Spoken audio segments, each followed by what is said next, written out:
Son las 7 de la mañana, las 6 en Canarias.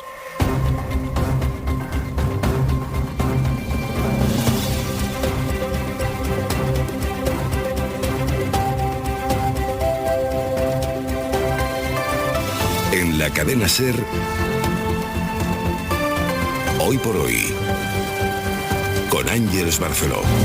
Hola, muy buenos días. Es viernes, es 4 de septiembre y la noticia del día es la fusión o la negociación para fusionar dos de los grandes bancos de este país, CaixaBank y Bankia, de lo que resultaría el primer banco de España con más activos que el Santander o que el BBVA, aunque tendría menos presencia internacional. Estamos hablando de una gran fusión que agita nuestro mapa bancario en mitad de la crisis que ha provocado la epidemia, crisis que ha castigado especialmente a los bancos. José Luis Astre, hola. Hola, buenos días. Sería el primer banco español de largo, porque suma a dos de los cuatro grandes y generaría una entidad con unos activos conjuntos de 660.000 millones. Las negociaciones se producen en medio de los llamamientos a las fusiones de los reguladores, de los bancos centrales, que están empujando hacia ahí en este contexto de crisis y de pérdidas que la epidemia ha provocado, sobre todo en el mundo de la banca. Por ejemplo, Bankia ganó en la primera mitad del año un 60% menos que el año pasado y CaixaBank había ganado un 67% menos por las provisiones de fondos que tienen que hacer para afrontar la crisis. Poco antes de la medianoche se conoció la noticia de la que les estamos contando detalles en la SER. Se está trabajando en una fusión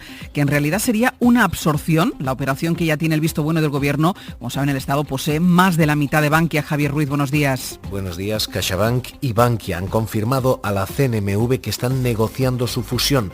Darían lugar al primer banco de España, en una operación que, según ha sabido la cadena SER, se está estructurando como una fusión por absorción.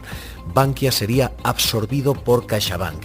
De momento, la estructura que se negocia tendría a José Ignacio Goirizarri, el hombre de Bankia, como presidente de la entidad, pero a Gonzalo Gortázar como consejero delegado. Por tanto, el ejecutivo quien pilotaría el movimiento sería CaixaBank. La operación cuenta ya con el visto bueno del Estado y de momento tiene tres cuestiones por determinar. Primero, ¿qué participación va a tener el Estado? En la actualidad es propietario del 61% de Bankia. Segundo, ¿qué valoración de intercambio se haría? Y tercero, y sobre todo, ¿qué pasa con plantillas que ahora mismo quedarían duplicadas? Suman 51.000 empleados en total las dos entidades.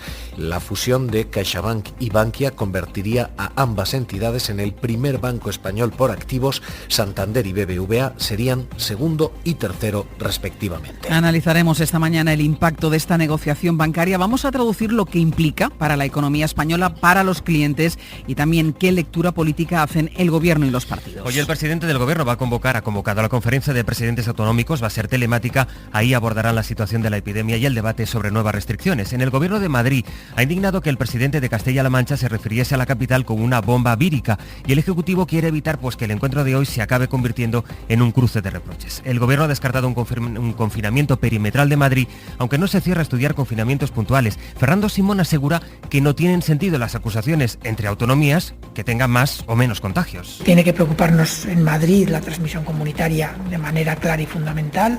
El control en el ámbito domiciliario es clave ahora mismo en Madrid.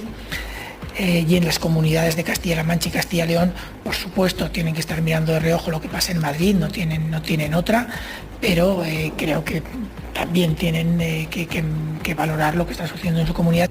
Será hoy cuando Madrid concrete en qué consisten las nuevas restricciones. Laura Gutiérrez, buenos días. Buenos días. Sí, a las 11 va a comparecer ante los medios el consejero de Sanidad, Enrique Ruiz Escudero, para detallar ese nuevo paquete de medidas restrictivas con las que la Comunidad de Madrid quiere frenar el aumento de la curva de contagios que sigue en un ascenso imparable. Las nuevas medidas se van a centrar sobre todo en los frentes donde se ha detectado que no se está respetando la distancia social y donde más riesgo hay de que se produzcan aglomeraciones. Sanidad quiere limitar el aforo de los actos religiosos, como las misas, de los velatorios o de las bodas, y sobre todo evitar los actos multitudinarios. No se plantean tampoco desde el Gobierno madrileño un confinamiento total.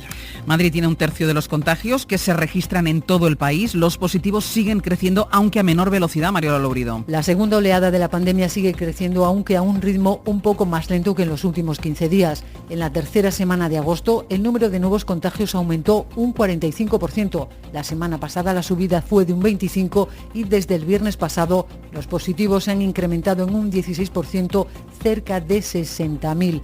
El número de casos sigue escalando, sobre todo por los datos de Madrid, que registra hoy casi 19.000 positivos más que hace una semana. Hablamos de un incremento del 20% frente a la situación descontrolada de Madrid.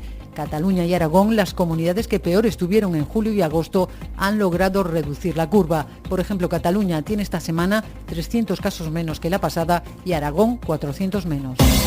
Y en lo político, el viernes llega marcado por esa nueva reunión de Sánchez con los presidentes autonómicos. El presidente del Gobierno, que por cierto ya se ha comprometido a cumplir con la principal exigencia de Esquerra Republicana de Cataluña para negociar los presupuestos, la convocatoria para mediados de este mes de la Mesa de Diálogo sobre Cataluña, aunque su portavoz, Gabriel Rufián, avisa. Ciudadanos no es que sea incompatible con nosotros, es que es incompatible con la izquierda.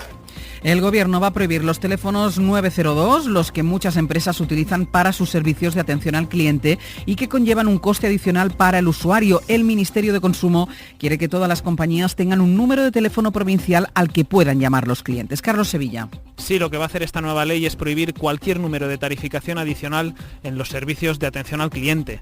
Desaparecen los 902 y todas las empresas tendrán que tener un número de teléfono para atender a sus usuarios que entre dentro de sus tarifas planas y no suponga un coste extra. Ahora mismo muchas teleoperadoras no incluyen las llamadas a los 902 dentro del paquete de llamadas gratuitas, por lo que cuando llega la factura el usuario tiene que pagar el coste de esa llamada, que muchas veces no es precisamente barata. El Ministerio de Consumo considera que ponerse en contacto con una empresa a través de su servicio de atención al cliente no puede suponer un coste adicional para los consumidores. Por eso impulsa esta prohibición que reclamaban las asociaciones de consumidores y que incluso recomendaba el Tribunal de Justicia de la Unión Europea en una sentencia de 2017. La intención del Ministerio es que la ley se apruebe en Consejo de Ministros a finales de este año o principios del próximo. Íñiguez, buenos días.